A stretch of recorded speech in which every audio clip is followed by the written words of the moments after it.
So, I'm Brendan Walker. I run a art and design practice called Aerial, which over many years has focused, let me push this down a little bit, getting a little bit of feedback there, excuse me, has been concerned really with making electromechanical sculptures, rides and performance. And about 10 years ago, I became very interested in trying to control this element of thrill in my work.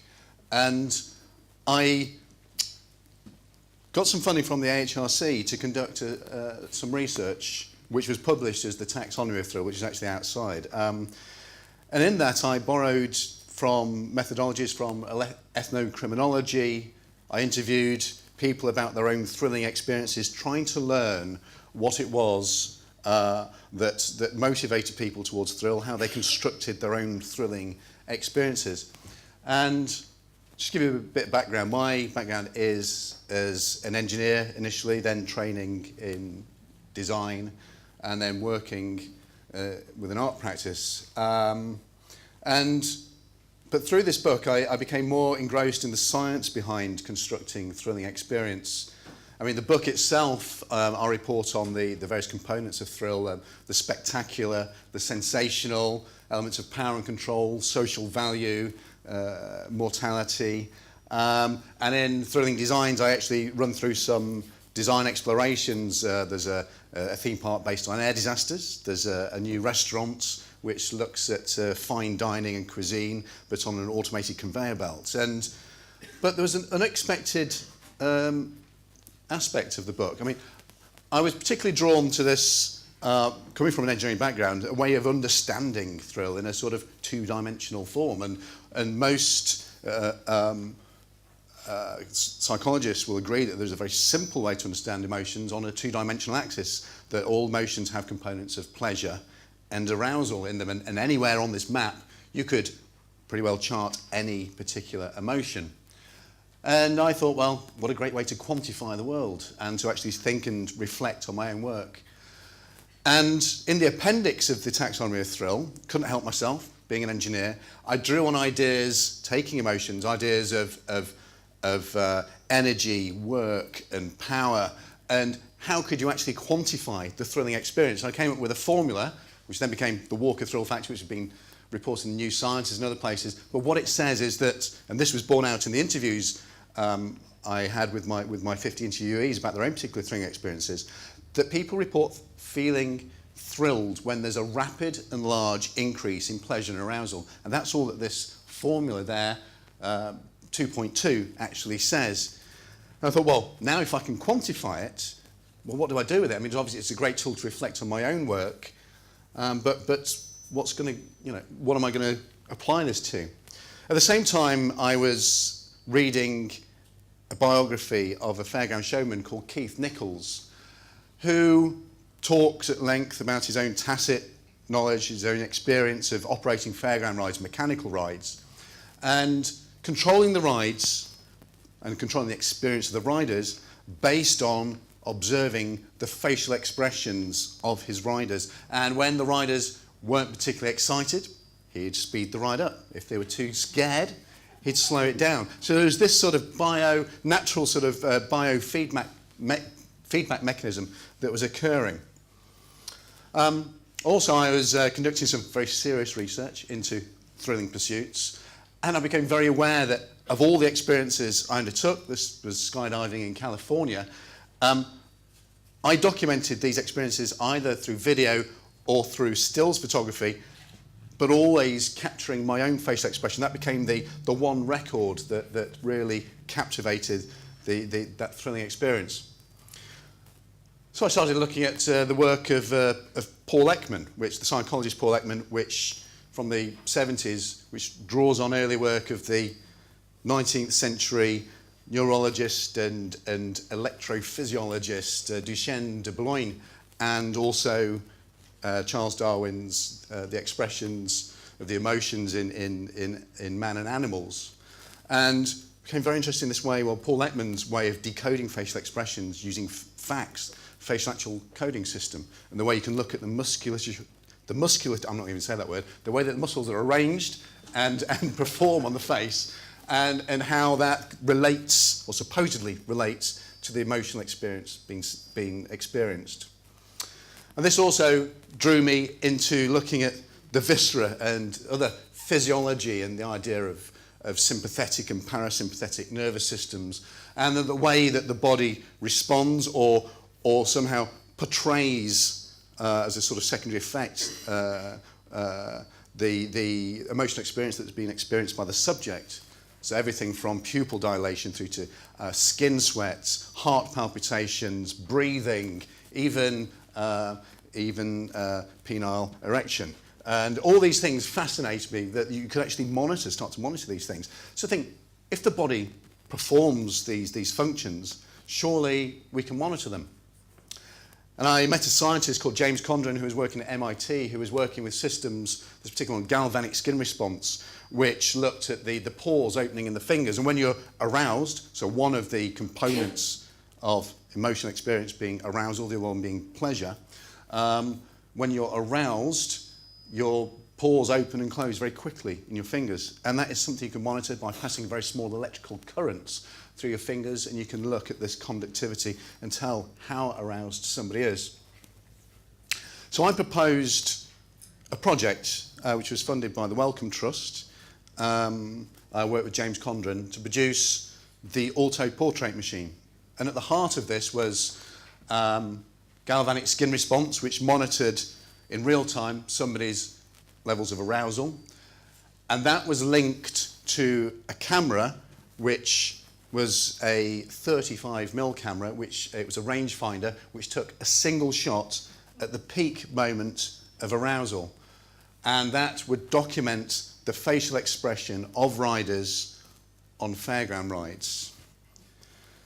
And that, I developed the equipment. So coming from an engineering background, the aesthetics of the equipment was really important to me. It drew on ideas, having worked in military aircraft, ideas of safety procedures, harnesses, and also had a very engineering function as well to perform. And also, coming on to the ideas of ergonomics, it had to physically be able to sit on a rider on different rides and pass health and safety executive guidelines to actually allow me to do this, with people wearing it up to 4.5G on rides. But the photographic image itself was really important to me. Not only did it capture, so I was playing with ring flashes, the quality of the facial expression, that momentary snapshot of that emotion being sensed was really important, but also keeping the shutter open and getting an idea of the context within which that emotion was experienced. So by having the shutter open for 2 seconds, you would get to trace a hint of the context, the fairground. In fact, these early experiments were done with me riding my motorbike, and this was past a particularly good Hindu temple that was brilliantly lit on a corner. So I was able to actually play with the movement of lights as well. So it was both aesthetically important to me, but also as a document of the face, very important. I got these images correct.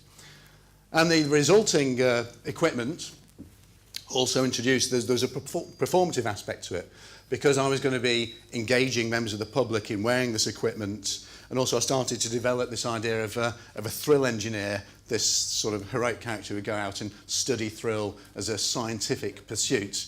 But actually the project was fundamentally artistic. And just like fairground rides, the equipment itself arriving on site, being transportable, being assembled on site, again, was part of the performance. So went to great lengths to create and design the experience of opening the case, of taking it out and fitting the people with this fairly complex electronic equipment.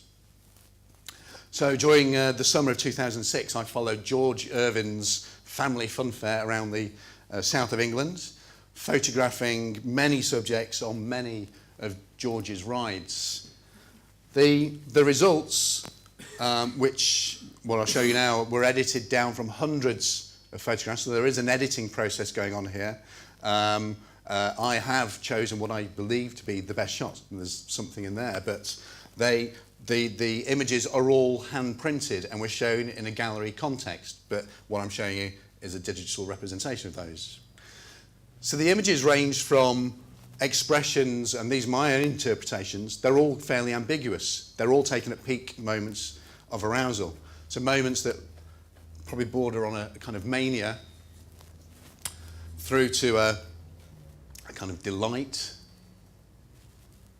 maybe even moments of horror, moments of bliss, and a kind of psychosis. I don't know why, there's something in this I quite like. And then genuine excitement, even before getting on the ride, and moments of wonderment as well. So I moved on from this work. I mean, it was interesting to me that piece of work I felt was kind of done and dusted, but the science of it and the performative aspect of what I'd done had a life beyond. And I was invited by the Science Museum to create a series of experiments, because I started using the term thrill laboratory, which is the idea that fairground rides were repeatable emotional experiences, and they were like a scientific experiment. If you were ever to design an extreme scientific experiment to study extreme emotions, fairground rides would be it if you had the budget. So the idea of the thrill laboratory was picked up by the Science Museum, and they asked me to recreate my experiments, but to communicate to a much wider public audience. And I started working with computer scientists at the University of Nottingham to develop the equipment to be live. So now no longer static images, but using live video, broadcast from people riding the ride, broadcast into the museum, so that the audience could live vicariously the experiences of those out on the ride. And I also became more interested in communicating this idea of the science and the physiology behind the rider's experience as well, so showing more data. And so I started looking at graphic visualizations of the data that might be used in conjunction with the photographic image or the video image, as it was now, to try and relay ideas of emotional intensity, but without being too objective about the data I was showing. The result, let's see if we can get Sam. I'm sitting on the ride, slightly scared, but really all this video is actually analog video, which has been video mixed using analog mixing as well. Sam's riding the booster, which is a big arm which tumbles through space, getting up to about 80 miles an hour. See heart rate at the bottom, accelerometer at the top.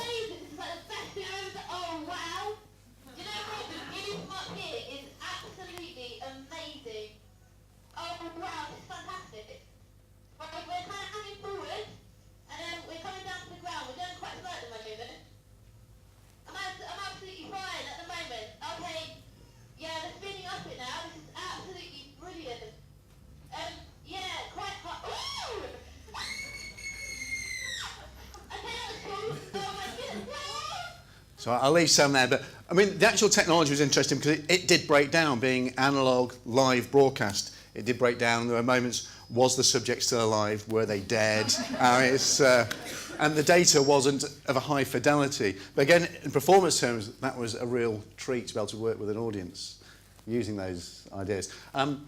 So the next piece, so the idea of thrill laboratory became more broadly about analysing people on fairground rides, working with scientists to truly understand emotional experience, but also I was always careful to construct the visual image that came out of any of these experiments.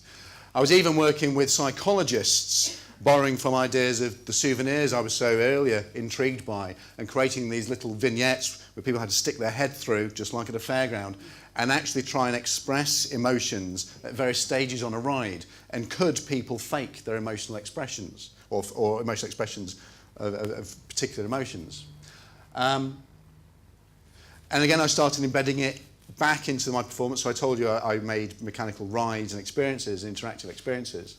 This was a ride I made about air disasters, which involved creating a performance space at heady heights of 3 meters above the ground, a cabin space where an audience was taken through the final moments of an air disaster, at which time they were all thrown out the back on a zip line into a very bright light. But They didn't die. They all ended up in the English countryside. Again, I staged, very much like a Victorian staging of photographs, created a stage of a scene of survival. Air crash seats, plane crashed in the background, and I asked my subjects, again, hundreds of people, to actually, what would they express if they had survived this disaster? So again, in documentation, but playing on my interest with emotional expressions and also with the language of entertainment, popular entertainment. And coming back to Duchenne, I created some work for a horror film festival, embedding a lot of the science and the monitoring technology into a wheelchair this time, which was subjects were wired up, wheeled into an auditorium and a cinema. They had the camera embedded in the wheelchair, very much referencing work of Rebecca Horn in Buster's Bedroom, and also Donald Campbell's Demon Seed. So lots of language of horror going on here, where subjects were wired up, they were sensed, and the image I captured with a live transcription that I was providing at the bottom and their medical data was broadcast outside the cinema, projected large, again to try and get a remote audience to empathise with the audience member who was experiencing the horror film, and somehow to try and relay the horrors that were being experienced inside the auditorium outside. But coming right back to Ekman's work, I'm now working with a scientist called Michel Valstar at the University of Nottingham. And he's taken the FACS, the facial action coding system. In fact, he is a student, or has been a student of Paul Ekman's, and he's created a computer system which can now recognise the 43 different muscle groups in the face and automatically decode them. And admittedly, it is frame by frame, so they do treat them as a series of stills, and they can work out what emotions people are sensing at any particular time. Excuse me. And that recently was shown on, let's see if this video is going to work. No, it won't. That was recently shown on Blue Peter, just last week. Again, Helen Skelton on a ride, a whole bunch of different emotions. I'm just going to see if I can pull this one up. It's quite funny. So here's my last frame. There we go. And as you see, in a real time, these 6 basic emotions, one of the ways of describing the emotional sets, can be inferred real time from those facial expressions. Now, this is only a very direct way of showing that we've got the relationships right. What I produce from this as the next piece of work, I've yet to work out. That's where I'm at.